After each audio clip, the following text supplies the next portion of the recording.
Okay. This is the lost confessional from a victim of her own mistake. She sits downstage left, silently slandering Teen Mom commercials. If you were to read her bio underneath that faint smile that cages her harmonic insecurities, it would say, 16, plans on going to Harvard, become a lawyer, and never having kids. Her script calls for her to pick up her phone and dial her cousin. The upbeats of her heart can't seem to match the downbeats of doubt in her soul, so she calls the only one she knows. Unceremoniously entering through center stage is the antagonist of the play. You see, this is the sheep in wolf's clothing, enclosing trust in her claws and crushing it between her teeth. And my, what a big mouth she had. You see, her cousin was the only one she thought she could trust to keep the climax and conclusion of the play to herself. Her health was in the balance as she drove to the teen clinic to purchase what seemed to be a series of unfortunate events on a stick. She wishes she was better at PEMDAS, that maybe there wouldn't be a plus if she wouldn't have subtracted her self-worth, added meaningless compliments from boys who just wanted to divide her legs and multiply the infinite amount of impossibilities that became reality, like a lump forming in the lower half of her abdomen.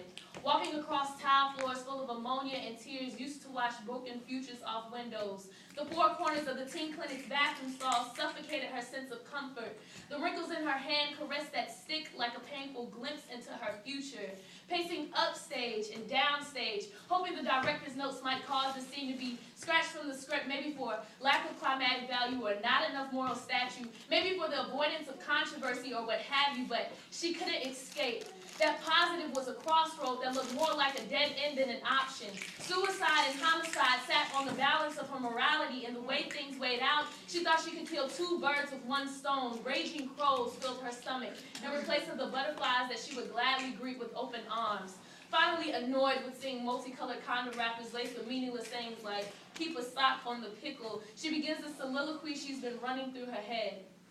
They never go over this in sex ed. What it feels like when it actually happens, when you're faced with the choice to eliminate a soul whose only crime was being in the wrong place at the wrong time, or bear the load of dropping out of school and filing child support for a child that will never see support from his father because he's the victim of a cycle, a history that constantly repeats itself. Cyclical, cynical scenarios play on the merry-go-round of her life, and no matter how much she fights, suicide and homicide sat on the balance of morality, and the way things weighed out, she thought she could kill two souls with one knife. She is dressed in white, arms stretched. This is the crucifix of a fetus that Jesus must have misplaced. They say he won't give us anything we can't handle, but her sin is about to meet her face to face. She contemplates whether her destiny will be determined by this mistake. As a cold metal reminder enters her, she thinks of how many innocent souls have been lost to the recklessness of selfish teens. Wondering what statistic she will become a part of, she develops a true definition of what worthlessness means, praying over and over again for forgiveness, to let her good deeds be her witness, for God to not persecute her for her ignorance. This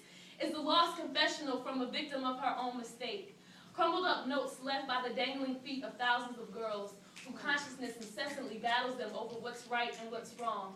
They say a woman can never have justice until she can consciously choose whether or not she will be a mother. But is this justice?